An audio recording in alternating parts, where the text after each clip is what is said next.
lancé dans la démarche des pros de la performance énergétique? On ne peut pas aujourd'hui diriger une entreprise générale comme la mienne, une entreprise de maçonnerie, sans vouloir être à la pointe des dernières normes, des dernières obligations légales en matière de rénovation énergétique d'une part dans l'ancien et de construction basse consommation d'autre part dans le neuf. Et pour moi, il était tout à fait logique de former mes chefs d'équipe à ces nouvelles obligations, ces nouvelles orientations légales.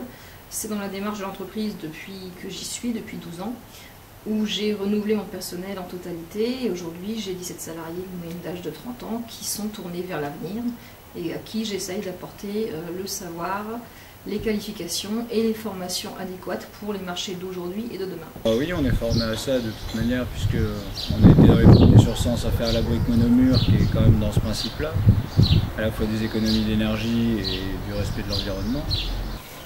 Et puis la patronne a connaît son travail quand même, donc nous on nous envoyait pas faire n'importe quoi, puis on avait quand même une conscience professionnelle.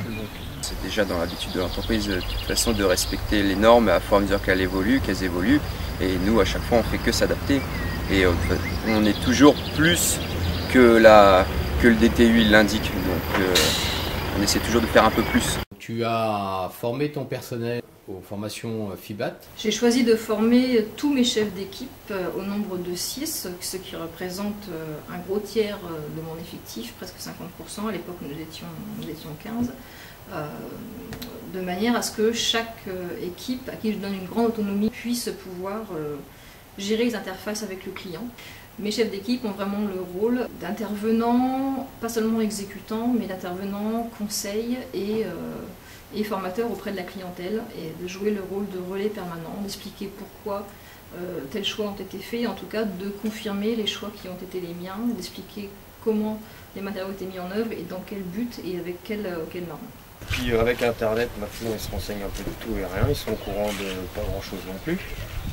Donc on peut leur apporter des réponses vraiment techniques, même des trucs tout simples sur le lambda de la laine de verre, ils croient qu'ils connaissent. Les clients ils font que de nous poser des questions parce qu'il y a de plus en plus ils se renseignent de plus en plus sur Internet ou même des revues de quoi que ce soit maintenant. Il y a beaucoup de revues sur comment faire ta maison, comment les techniques, tout ça. Et ça fait qu'ils font que de nous poser des questions pour savoir si on connaît tel ou tel produit, comment on le met en œuvre. Plein de choses en fait, ils sont super renseignés, presque même des fois autant que nous, sauf qu'ils n'ont pas la pratique. On a plus d'arguments à donner aux clients et ils sont super rassurés que tu connaisses un certain produit, qu'ils ont lu quelque part, que tu leur dises je sais le mettre en œuvre, il n'y a pas de souci. Et donc ça fait qu'après ils ont beaucoup plus confiance en nous. Il y a une attente, mais ce qui leur fait toujours peur, c'est un peu une histoire de budget. Ça après c'est avec Delphine qu'ils en rediscutent. Mais moi je peux être force de proposition, au moins à la base, leur expliquer ce que nous on peut faire pour que ce soit vraiment bien. La formation FIBAT convient au personnel de chantier s'ils ont suivi une formation en alternance qui les a maintenus quand même à un certain niveau de savoir-faire général. Il nous a permis surtout de faire des révisions, vu que nous on a toujours été quand même sensibilisés à tout ce qui est pont thermique, à faire les choses avec les bonnes épaisseurs, à contrôler les airs.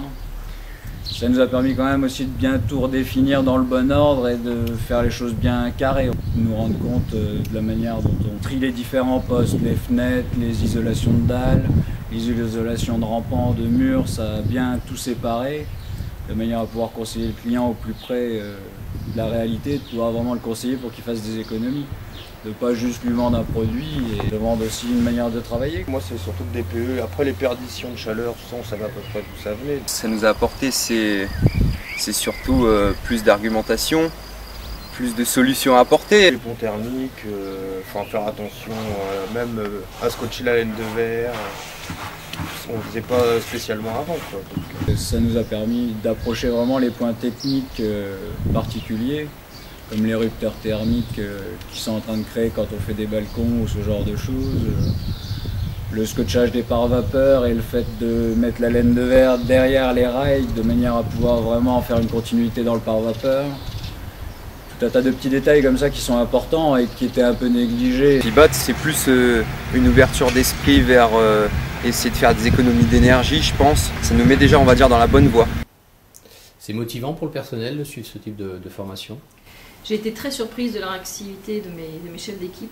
J'appréhendais leur capacité à pouvoir tenir assis plusieurs jours de formation théorique avec un intervenant, un orateur simplement théorique. Et en fait, il y a une grande adaptation des salariés qui finalement font appel à leurs connaissances, qu'ils ont du mal à restituer en temps normal, qui sont très interactifs et très réactifs avec les formateurs, et qui du coup se positionnent chacun dans leur savoir, chacun dans leurs compétences. Ça les valorise et ils se sentent considérés avec un rôle de préconisateur d'une part vers la clientèle et de justification de leur travail quotidien. Tu as senti un changement après la formation dans la façon de travailler? Tout à fait, on a fait plusieurs chantiers, des petits chantiers d'aménagement de compte, de rénovation, où j'ai vu mes chefs d'équipe mettre en application les quelques clés qu'on avait pu glaner lors du module 3, puisque même s'ils avaient déjà à la base toutes les prérogatives de l'RT 2005 qu'ils maîtrisaient parfaitement, ils ont quand même mis le point sur quelques notions clés techniques de mise en œuvre de certains matériaux, les réducteurs de compte thermique sur les planchers, la pose des pare-vapeurs, etc., la continuité des isolants. Et j'ai vu sur les chantiers de rénovation très rapidement les habitudes de changer. Et les salariés, enfin mes chefs me demandaient est-ce qu'on applique la technique qu'on a vue et de modifier le choix des matériaux, la mise en œuvre et la façon d'appréhender le chantier. Sinon la patronne elle est gentille.